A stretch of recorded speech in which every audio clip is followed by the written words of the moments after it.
Hi, Carrie. Hi, Josh. How are you today? I'm busy. Where am I supposed to be looking? How are you? You can look Y'all anywhere. Are like looking at, I can look at each other. I like how I'm Rebel's just like completely interrupting the intro. I know. oh, is that what we're doing? Yeah, Oh, it's okay. it's okay. It's It's not all right, really Rebel. a formal intro. Put the camera on Rebel. Let's show her face right now. Yeah, she's so happy. So excited. It is good to have you here. Yeah. And we're going to do another one soon too. So we're going this episode Yeah. for everybody that's listening is going to be we're going to talk about disordered eating, not to be mistaken for eating disorders, and that's one of the things we're going to talk about. And it's National Eating Disorder Awareness Week this week too. So don't go anywhere.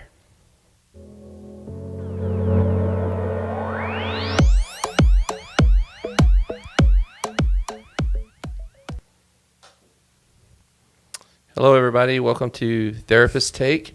And we're going to talk about disordered eating today. We have, a special guest Please. here. Sorry, Carrie, you are also here. I am here. With me doing this. A very special friend, colleague, co-owner of a business partner, Rebel Buersmeyer. And the reason we have Rebel today is because she's always had a special interest and a heart for helping people who battle eating disorders. And not only is she a licensed therapist and has a plethora of certifications, one of the things that she specializes in is eating disorder treatment. And you're currently the president of the Oklahoma Eating Disorder Association. Yes. Is that right? Yes. Right. And so we encourage everybody to check out their website. We'll make sure we put a lot of resources in the description of this video ultimately, or if you're listening to this on the podcast, we'll put them in the show notes. Yeah. And so it's good to have you here. Well, thank you. Yeah. And like I said, we're going to, you also do a lot of stuff with first responders. And so we'll definitely have to have you back to do an episode on that. Absolutely. Too. Yeah. Yeah. We'll wrangle her for 2 episodes. Right. Right. Yes. Yeah. So, what a lot of people might not know is, unlike Carrie and I, who love the spotlight, because I know Carrie loves being on camera. It's a dream. Rebel desires it less, I would say, and but she has been one of our partners for 15 years. Day now. one. Yeah. Yeah, I mean, we've all been in this 15? together since Is the it beginning. 15? Yeah. Yeah. Yeah. So everybody may figure out why I don't like to be on the podcast today. You always do so well, though. Every I time know. every time you've been on like one of the YouTube videos or something that we've done, like you don't seem nervous. Yeah, Thanks. yeah. Fake it till you At make least it. during the I filming. mean, sometimes I'm in dorsal vagal state, so Therapist joke. I'm frozen. Yeah. Yeah. Eventually, we'll have to do that guided imagery Yes. podcast. Yeah. Yeah. We got And plans. you don't have to be videoed for that one. Yes. Live. You want to do it live? Guided imagery live? No. That sounds like a good one. No, because I got to have music in the background. Yeah. That's true. Yeah. Well, Okay. so it's a National Eating Disorder Awareness Week. These awareness weeks that have so many words attached to them, like Yeah. I feel like I'm going to switch words, flip flop Right. things. Leave one out. I know. Yeah. But I do see that you're wearing your purple for National Eating Yeah. Disorder Awareness Week. Thank you. Yeah. Yes, that's Yeah. why I put that on this. That's right. Yeah, I did, and I also, if Hannah, go ahead, put Rebel's little card up that has her name on it. I put your name in purple for that Nice. reason too. Very good. Yeah, because I know. It's Yeah. the signature color. That's right. It is. So we have this concept of disordered eating. I don't know if I'm sure that, the mental health community that has been around for a minute is going to know what that is, and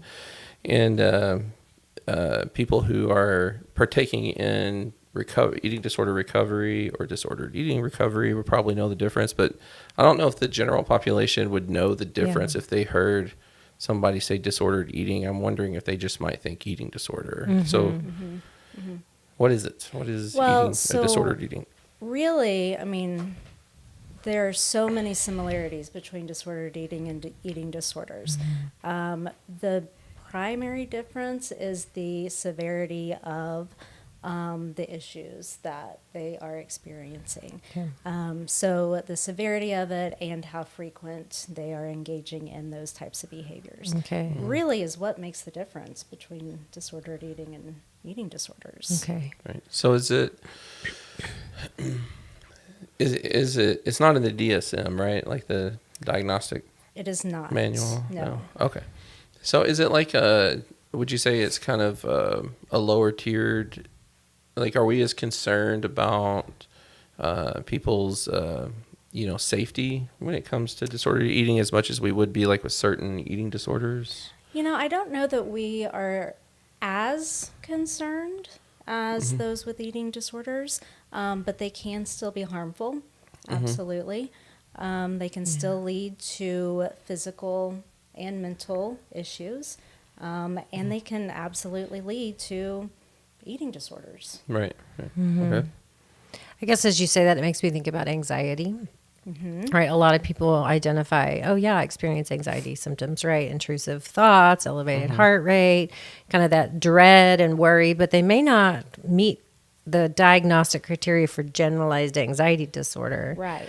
And maybe that's, I don't know if that's a, helpful parallel, but because you can have some anxiety and it grow into, develop, increase into meeting criteria for generalized anxiety disorder, right? Right. So Okay. eating disorders have, yes, kind of along that same lines, diagnostic criteria that Okay. they have to meet, where with disordered eating, they are not meeting the full criteria. But they can definitely be experiencing some of the symptoms on the criteria Sure. list. Yeah. And I would think, too, that especially given our perspective as relational therapists, that I would imagine any level of disordered eating, all the way up to the high end maybe of eating disorders, is going to impact your relationships, your functioning, right? Right. Depending upon how much time, energy, this is taking up in your life. Right. And that goes from either thinking about food and thinking about exercise, all the way up to going and buying food and putting in several hours of exercising. So, yeah. Yeah. So, and of course, this is meant to be a discussion and not a, where we came prepared with a bunch of statistics or anything like that. But I would imagine that disordered eating probably would affect more people, I would imagine, right? It's kind of it covers a broader range of things. Right. Okay. Just would make sure we have. Yeah. Because so here's my thought on it. Okay, is that who doesn't? I was thinking that Have same thing. disordered Do we eating. just say it that Right. bluntly? Right. Yeah. Right. I mean, Right? I think about like trauma blocking, which is a form, what we would call a trauma response, where you access the reward centers of your brain to get a dopamine hit, so that you can basically create a numbing effect, And so a common way people trauma block, a common example that might come into your mind is if you can think back into the 80s when your dad is sitting on the couch watching TV, flipping channels. Well, there's nothing on TV, but you just keep flipping, right? Because it's like it's like trying to create a dopamine hit on that.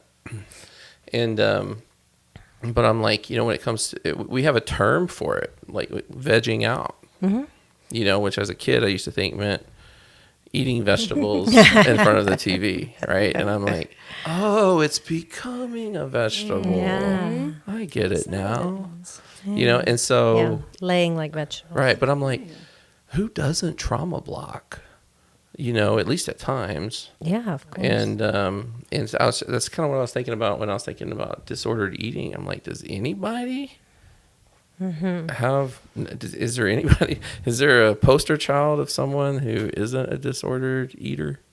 So I think that, if we're saying disordered eater, that probably tends to more of those who experience patterns. That's a good way. of their disordered eating, where, yeah, I mean, we all are going to eat too much at a time, or we're all going to skip a meal Right. for one reason or another. Or, Mm-hmm. Yeah. Yeah, so it's not an isolated event, or not even like, but I would even say, like, what if your pattern is spread out over, like, there's big gaps in, like, every, like, once ever blue moon, so to speak, I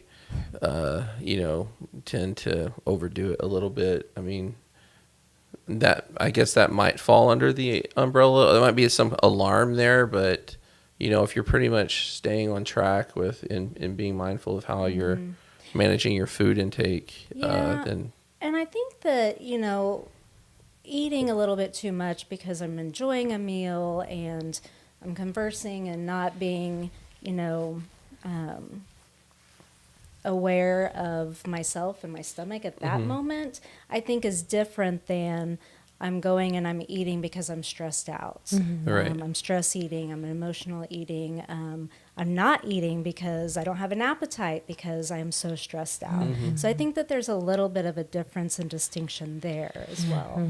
yeah, I think that's true. I agree. Yeah.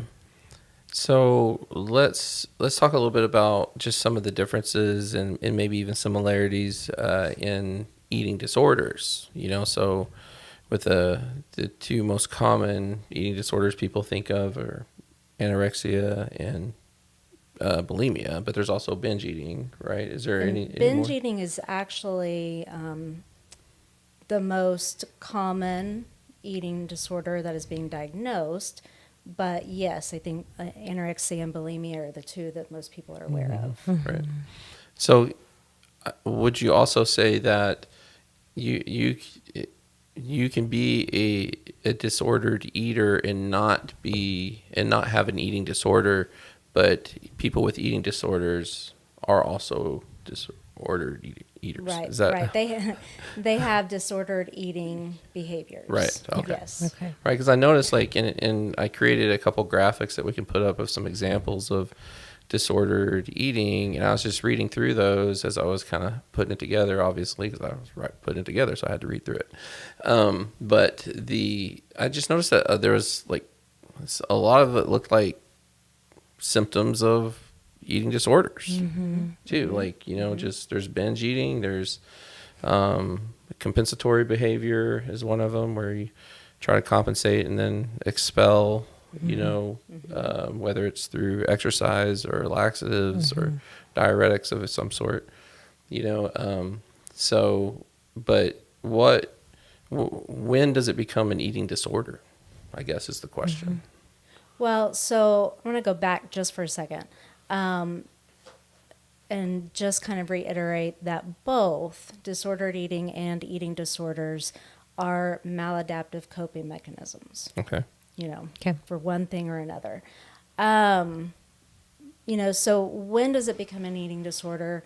It depends on which of the eating disorders we're talking about, but there's a frequency to the amount of times that we're binging and purging in a week, or a frequency to how often we're binging. So the frequency and then also the severity really kind of show the distinction between the two for the most part. Yeah.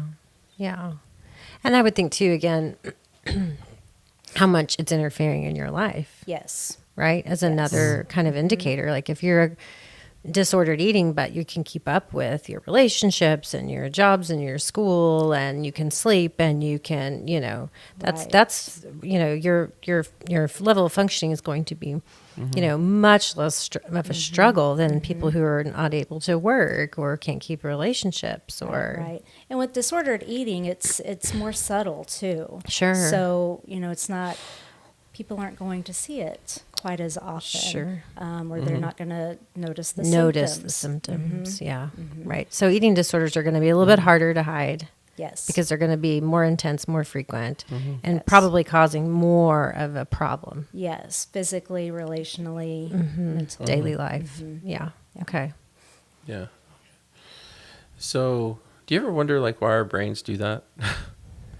when it comes, like, if you really think about it, like food, like really, like the other day I was, went and got some food, probably, I went and got fast food. So I was hungry. So I needed to eat. It's just, always feel guilty after getting fast food when you do it, especially when you do it regularly. But I'm sitting there and I'm eating this food, right? And I'm going, and I'm like, it only feels good going down. Like, which of course they have that expression, right? It feels good going down. And I'm like, why? Like, why do we get hooked on this stuff? Like, you know, why does it have to feel so good? The other day, I was telling you that story, Carrie, about my son.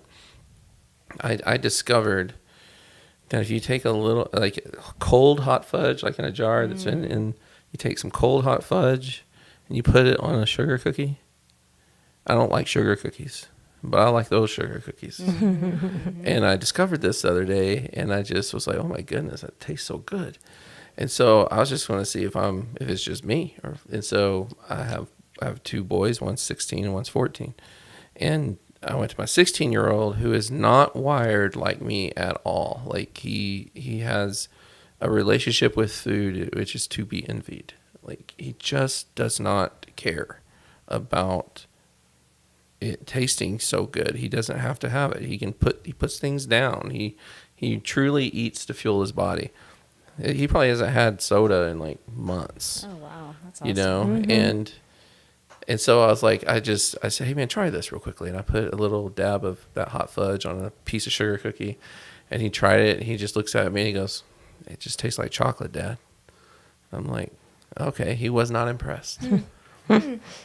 I went to my 14-year-old. I said, hey man, I want you to try something. And I put a little dab in there, and he took a bite of it, and it took like 2 seconds, and he yanks his head around at me like I just gave him crack or something. Like, oh my gosh, this is the best thing I've ever had. And he is wired like me. He's wired like me in a lot of ways. Not like his metabolism is not. That kid has got a metabolism that'll burn through anything.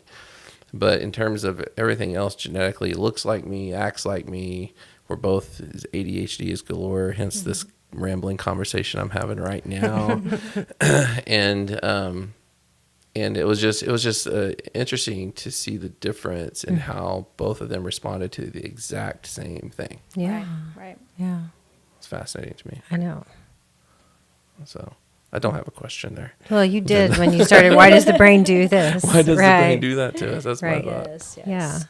Well, it is. I think it's heartbreaking because food is required to live. Yeah. And then people develop a relationship with food that's terrifying, that they feel like it threatens their ability to live. And that's such a hard thing, right? I think that's where disorders around food and sex are kind of similar, right? We notice our treatment models really have some overlap when it comes to those two topics, because both of those processes are necessary and part of the human experience. And to be having this fear, terror, and yet compulsive taking over my life struggle with those two, absolutely necessary processes, it's just such a challenge, right? Yeah. Right. And so I don't know if the question so much is why does the brain do that, but how does it do that? Yeah. Right?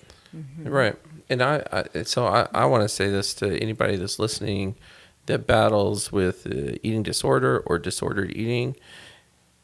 I know you can't, prevent anybody from saying anything to you, but please don't buy into the notion that it should just be easy. If you need, if you want to lose weight, if you want to get into shape and get a rock hard body or whatever, that just do it. And if you really wanted it, you do it. And that is such a strong misconception and a fundamental misunderstanding of food and biology and how this all works. Like, it's not. Yeah. And I think that I don't like the word triggers, even though I use it all the time. But I think that is one of the most common triggers that most of my clients have, is when people tell them, well, it's easy. You just eat like this. You should be able to do this differently. Right. Yeah. It's so judgmental and it's so limiting. It's such a shame-based concept, there's such a lack of self-awareness because you could just flip that right around on them and pick out something that they have a hard time with and say, well, I don't have a hard time with that. You should just do it, you know, and it's like, it's not so easy. Right. You know, it does come easy for some people. It seemingly comes easy for my oldest boy, you know, but he's going to have his own stuff in other areas, you know, and so just don't fall prey to that thinking as much as you can, you know, because I don't know the reason for it. I have speculations, and I'm okay with sharing them, but I think that one, you know, food is such a big part of our culture. It's a big part of a lot of cultures. You know, I always talk about when it comes to like addictions and compulsive behavior, there are two types of compulsive behavior that our culture will support, will encourage you to do it, and they'll support you through it. So hardly anybody comes in specifically to talk about it until something's, you know, until it's with food, it's dangerous, right? Right. But one of them's work. Like, Yeah. I've had one client in 20 years come in and say, you know, I work too much and I need help. One, that's Yeah, it. right. Nobody's coming in saying that. Now, eventually we get to that. Yeah. Right. That's right. probably happened to you guys too, right? Right. Yeah. But the other one's food. Like, and you know, the anorexia nervosa, bulimia nervosa. I would encourage anybody who's listening to this to, if you don't know the differences, what's really fascinating about those is there's some really stark psychological differences on Yes. what's happening Right. with those two behaviors. So go check that out. But I don't know, you know, if you can answer this, Rebel, because you do this more than I do. If people are regularly, if it's on their radar to go get help for disordered eating. You know, I think they go to the gym. They're like, I'm going to start, or they start doing these they start doing these Right. maladaptive behaviors Right. to tend to it. See nutritionists, which Right. there's a difference between nutritionists and dietitians. Yes. Oh, I didn't know this. Sorry. Oh, there is, yes. I just thought dietitians just didn't like being called nutritionists. Oh, you did? I didn't know there is a difference. Yeah. Dietitians go to college and they become RDs, Okay. registered dietitians. Gotcha. Where nutritionists, I mean, I can go call myself a nutritionist if I'm handing out pills or It's like the difference between a therapist and a life coach. right. Essentially, yes. So it's really just hard to verify credibility, because there are some life coaches out there that are really good. Yeah. right, But anybody can call themselves a life coach. Sure. Right. right, Yeah. right, Yeah. yeah. I gotcha. Okay. I really didn't know that. I just thought it was dietitians preferred to be referred to as dietitians and not nutritionists. So, okay. Yeah. Good. And I think it's important to mention too, and I'd like to hear your perspective on this too, Rebel, that, you know, eating disorders aren't about food in a Right. sense, right? Right. What's it about? So, I mean, they're maladaptive coping mechanisms. They do definitely impact our relationship with food, but they are about so much more than that. I mean, it could be based on trauma. You know, they could be coping with depression. They could be coping with perfectionism and control. I mean, usually, yes, there's that underlying reason that they're having to cope Right. maladaptively. Right. Right. Yeah. Yeah. Yeah. I think it's too simple to say it's one thing, right? But I think that and I obviously don't treat this definitely primarily, but of course it's going to be a part of work, even in disordered eating, right? It's going to be a part of, excuse me, our work. But I definitely think it is a nutritious experience to explore that client's relationship with control and out of control, right? Right. Really talking about that, because I think that's what a lot of people get when they sign up for an exercise program or a diet program, right? That's that's a reach out for control, for measurements, for containment. I can do this, and this is how I do it, right? And we tend to feel good, right? When we have some kind of structure, we have some kind of plan. And so I think that just like anything, you can start to kind of explore that theme around control. Right. Right. Yeah. Well, I want to talk about the how people can determine the level of care, and then we're going to Good. kind of Yeah. close out with talking about some resources for everybody, just kind of give everybody a heads up. But in kind of transitioning into the levels of care, the first thing that, kind of has to happen, and one thing I really believe that happens when people are ready for change is they experience some form of loss, or they're threatened with loss in some way. Yeah. And I was thinking about, I'm like, I wonder what, for Carrie and Rebel, have you guys had any experiences with food where you're like, you made a change? I know, like, my wife had that happen when she had a really severe medical thing happen. She came out of it with food allergy, a really unique food allergy that really impacted her, where she has no problem resisting certain foods because she remembers that pain. But kind of on a lesser, I guess, kind of more, not to make light of anybody's situation or anything like that, but just kind of a comical example for me is I remember. Did you guys ever eat so much food you ate yourself sick? Like you like gorged yourself. You're just like, ugh, I feel so horrible. Like, I don't mean like I felt horrible sleeping. I mean, like, at the dinner table, I'm miserable. Yeah. Sure. Mexican food. Right? Yeah. Everyone that's going to a Mexican restaurant. Yeah, You push or, your chair back and you're like, Oh man, barbecue do it too though. oh, but- chip salsa, tortillas. But this was common for me growing up. Like, I do that all the time growing up, And then there was a point in my adult life, in my 20s, that I'm married and I just ate myself sick. And I was like, why do I do that? And I have never done it since. Like, I 100%, I'm paying attention to body sensations. It's all, I cannot get the three channels of self-awareness out of my head that we did with Whitney on our show with Whitney. But I'm very aware of the body sensations that are happening to me while I'm eating, to know, like, I can't take another bite, which is interesting because it takes me back to this weird memory that I have of my dad. We were at the dinner table and we were eating my mom had made Little Smokies. This is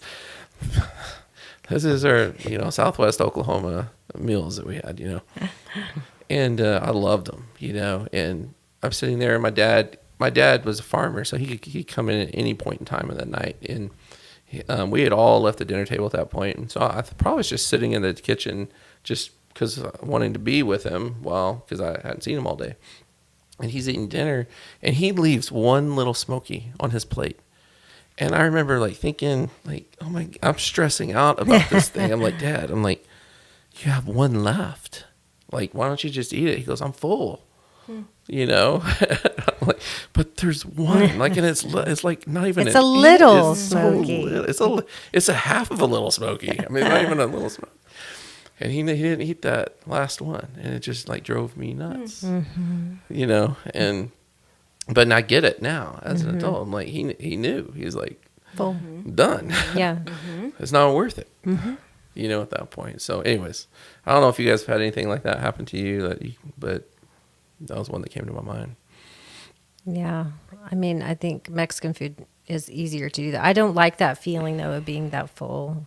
Yeah. And similarly with watching my children, my son is very, very uncomfortable being full. And he always has been.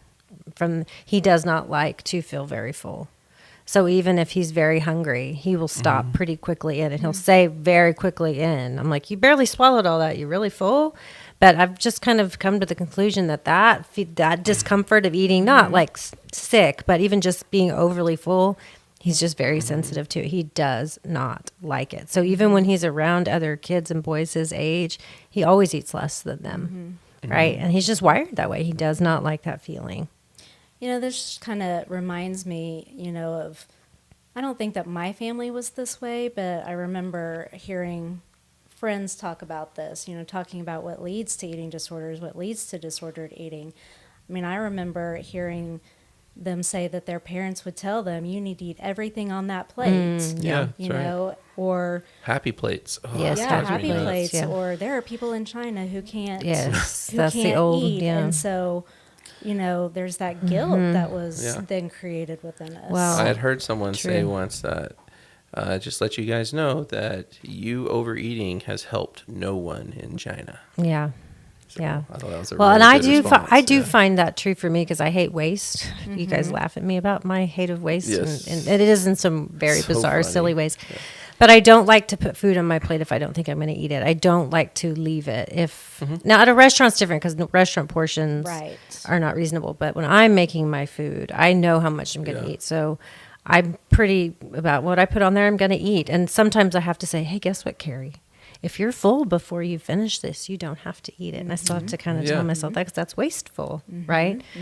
Oh So those man, messages. we grew up in that era, didn't we? I know. Jeez. I know these messages, right? Yeah, but the key there though is knowing your own flavor of disordered eating, you know, and so Right.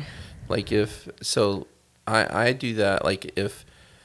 We grew up eating leftovers, like, and I mean like leftovers, you know, like the leftovers were leftover type thing, you know, and so like when my wife, you know, she's like, you know, if when we first got married, she's like, if there's, you know, if it's more than 2 or 3 days old, it gets trashed. I'm like, what? So now I know, like, if there's leftovers in the fridge in 2 or 3 days, it's going in the trash. I gotta eat it. You know, and I have to intentionally stop myself and go, you know, and like have a conversation. It's like, it's okay. Like, you're not helping yourself or anybody else by scarfing that down. Sure. Right.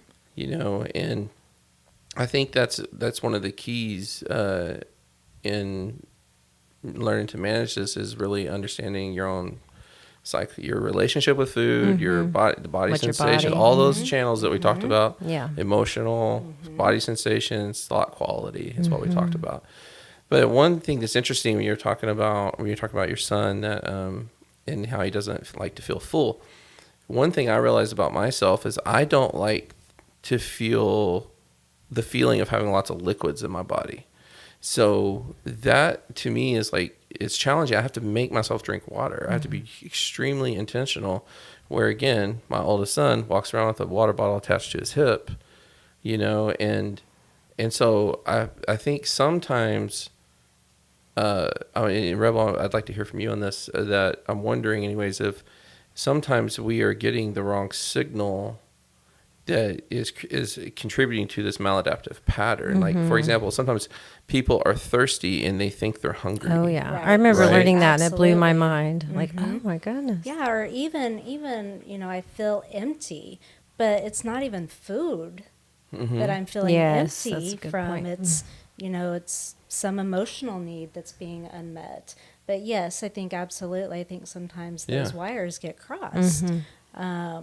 You know, and for somebody who has a, you know, severe eating disorder, anorexia, probably more than anything, you know, they lose that hunger fullness cue as well. And so we have to teach that, and we have to teach some of those cues. Yeah, to Yeah. get those kind of almost like reawakening, maybe Right. the ability to notice those Yeah, things. yeah, absolutely. Yeah. So another example of that too is like, if somebody, if your stomach hurts, for example, and you're probably going to go down a line of questioning to try to determine why your stomach hurts. The first one probably being, did I eat anything? Right.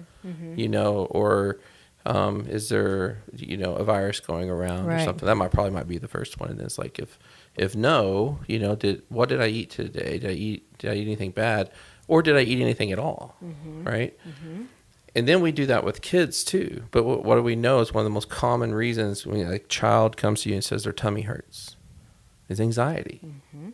Right. And so, you know, is it possible that sometimes you're feeling anxiety and you think you need the problem is that you don't have enough food in your stomach, or that you have too much in your stomach? Absolutely. You know, and it's none of the above. Right. You know, but can we see how that can start being conditioned at a young age when a kid goes to their parent and they're going down that same thought process of, well, is there a virus? Well, did you eat anything bad today? And they're like, no, I haven't eaten at all today, or something like, or well, then maybe you should eat something, instead of thinking that it could also be What if they're anxious? anxiety or stress. Sure. Right? Lonely. Well, we could talk about this all day. Yeah, we could. I know. But we're supposed to be wrapping up talking about the levels of care. Levels right? of care, yeah. Like how are people to determine what they need? Like, do they, if they're realizing or they recognize that I have some disordered eating patterns, does that mean I just need to, just go right into therapy and work with someone like you, Rebel, or is there a way to determine that there are other places to start? I think that could go in two different ways. I think that they could start seeing a therapist, because kind of what we discussed today, if there's a pattern of disordered eating, there's probably something else going along with it. Unfortunately, therapists are hard to find right now, right? So I have referred some people who've been referred to me for disordered eating, because I don't have any openings right now. I've referred them to dietitians to get started kind of with a dietitian and kind of let them evaluate what's going on. Yeah. Which is something you usually have to do anyways, right? Like, or you work real closely with dietitians anyways in your practice. Yes. Okay. Okay. So there are other places to start, especially if you're like having to wait to get in to see somebody, like we know everybody's having to do right now. Right, right. And you came prepared with some resources. Asked you if there were books, podcasts, or websites. By the way, the OED website is really nice. The OEDA, the one I have linked attached to your name. Thank you. I did not create it, though. Well, it's got a lot. They have like everybody in Oklahoma that treats eating disorders is at least I'm sure they've had to submit something. Right. Everybody that has given us their information. Right. Now, if there's somebody listening that would like to give OEDA their information, please do. Yeah, there's a lot more than I realized. Good. Yeah. Wow. And those are also therapists, dietitians. You're right. I noticed that too. Yeah. There's some treatment centers in there as well.